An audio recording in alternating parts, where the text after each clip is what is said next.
Hey there, this is Yoon here from the2traders.com. This is the first video update I've done in about 3 or 4 weeks now, and that's just been because I've been traveling around India and I've not really found the time to do a full update. On top of which, there's not been a huge amount of exciting moves in the last kind of 3 or 4 weeks, so I didn't really see the value in doing a whole kind of market overview.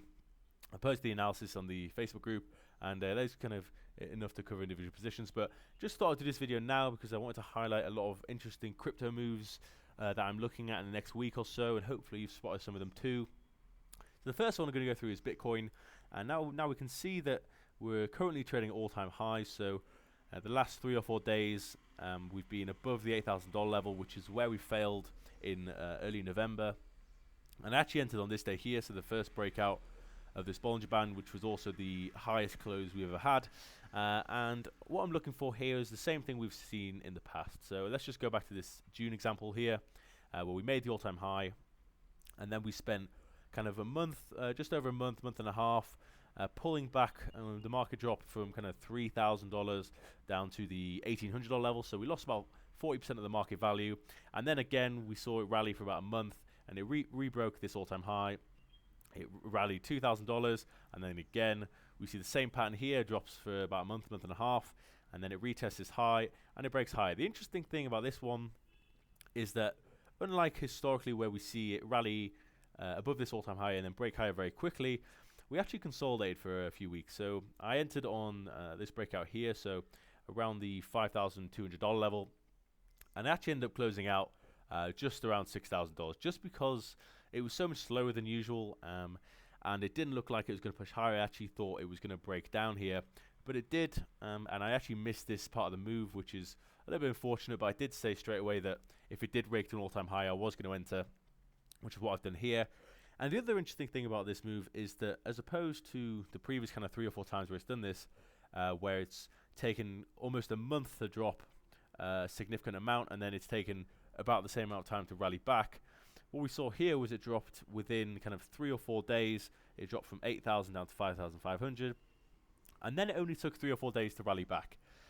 So the risk here is that what's going to happen is anyone who was kind of buying in this 5,500 to 7,000 to 7,500 region is going to start looking to take a kind of a quick profit from this move. So there is the risk of a pullback here, which is why I've set a relatively wide stop loss. The ATR was very high on this because of the volatility we saw here. So my stop loss is down towards the 6,800 level on this. But if we do get a move like we've seen historically, where it rallies another $2,000 after that all-time high, then we've still got some decent upside, because there's potential for this to go to kind of 10,000, like kind of 11,000 before a significant correction again. So we're just going to have to see how this plays out. But I think this is an interesting move here. It's always interesting when the market's breaking to all-time highs, especially when it's cryptocurrency or Bitcoin or any of those markets. So just keep an eye out in the next few weeks, and we'll see what happens on this one. Similarly, on Ethereum, we've had a breakout, not to all-time highs, but to kind of highs that we haven't seen for 3 or 4 months now. We're still in this very kind of wide, long-lasting pennant that we've been in since kind of the mid-June, when the market really blew up, and up kind of went from, where was it, the kind of 80 level up to the 400 level very quickly. And we haven't seen that level since, except this one failed test in September, where we saw it actually spike down very quickly. Although we keep seeing these higher lows, so it did spike down, but it didn't quite go down to the kind of 160 level, which suggests that there is some kind of support in this region. And again, this kind of uptrending support held a few more times in November, so there is some buyers in there. And we saw that 2 days ago when it broke out of this shorter dated kind of narrower pennant here. And what we see is from mid-September to mid-November, we're in this very tight range. We're kind of bouncing between 225 and 350. There wasn't really much money to be made in this market in this period, if you ask me. I mean, if you were buying it perfectly at the bottom and selling it perfectly at the top, then you could have made a little bit, but no one managed to do that every time. So this, to me, was the entry signal. We closed out the Bollinger Bands and above this October high, and to me, the upside is this 400 level. So we're going to target the 400 level here. It actually already rallied to kind of 375 yesterday, and it's pulled back a little bit since. But this 400 level is the upside target, and if we do break the 400 level, then that kind of opens up a whole range of potential sequences of events, because anytime the market reaches an all-time high, if there's no upside, then there's no real kind of way to guess how far it could go. To me, the 500 is probably the next significant resistance. Obviously, it could go higher. I mean, if it does decide it wants to kind of blast through another rally like this, then we could see a lot more upside here. But for now, just keep conservative eyes on the 400 level, and we'll see how this goes in the next few days. I think I'm already up about $300 on this in the 2 days I've been in, so it's already going pretty well, but we'll see what happens. It could easily pull back if everyone decides they want to kind of take their profits out of this consolidation region, in which case the market might actually come back and retest the 320 support. So we'll see what happens, and again, just keep an eye on this market. This has got a lot of upside, and as does Bitcoin. And last one I will talk about on the crypto front is this Bitcoin Cash move. Just let this. Yeah. So sorry about that. I'm not got the best internet here. I'm in the middle of the mountains in India, so not the best Wi-Fi in the world, but we'll make do. Don't know why I've got all these zeros here either. So anyway, this is the Bitcoin Cash move that I've just set an order for. I'm not actually in this position yet. I've just placed the order.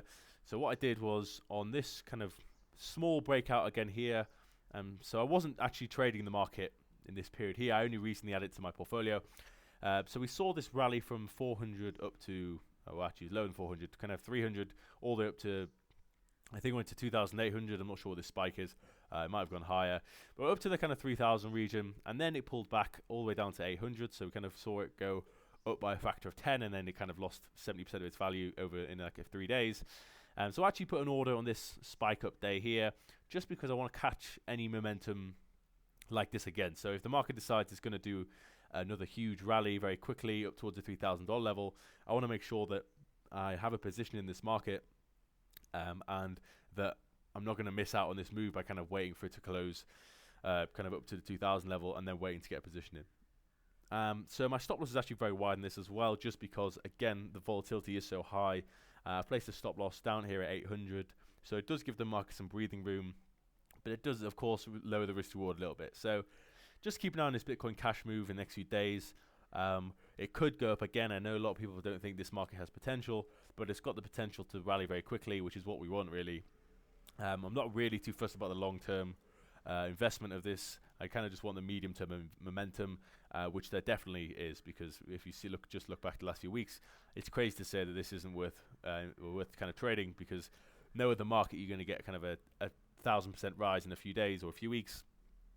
So you just kind of trade as many of these as you can and hope you catch the right ones at the right time. I looked at Ripple and Litecoin and Dash as well, so I'm keeping an eye on those at the moment. Ripple to me is still in a pretty tight range. We saw it kind of spike up a few days ago, but nothing kind of very interesting. And similarly, Litecoin and Dash have broken a little bit higher recently, but not kind of the momentum I'm looking for.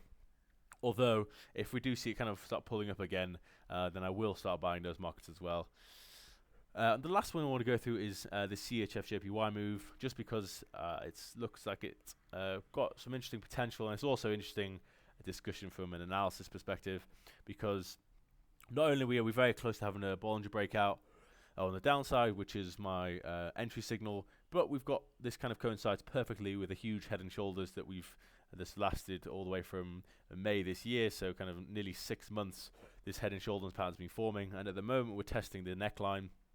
So I just wanted to show that these patterns do coincide with trend following breakouts, so you can trade them both. Or you can trade either, depends how you want to do it. There's no right way of doing these. And if the market breaks low here, we're going to see a break at the neckline, and I'm also going to be entering on the Bollinger breakout. So keep an eye on this move in the next few days. I might actually be entering tonight, depending on what the closing price is. So there's potential here. The yen pairs are all looking pretty strong, and the Swiss franc's looking pretty weak. I'm looking to buy the euro against the franc as well. So looking to go short on the CHF in general. But JPY, I'm not really sure where it's going to go. I might be looking to buy some pullbacks if the momentum of the strength of JPY doesn't kind of continue and carry through. But we'll have to see how that goes in the next few days. That's it for this video. Hopefully I'll get to do one again next week. I'll be in the Maldives then. So I'll be in one place kind of for 10, 11 days, and that hopefully should have some good Wi-Fi connection as well. So we'll look to do another update then, and if you've got any questions, feel free to message me in the meantime. Thanks for watching.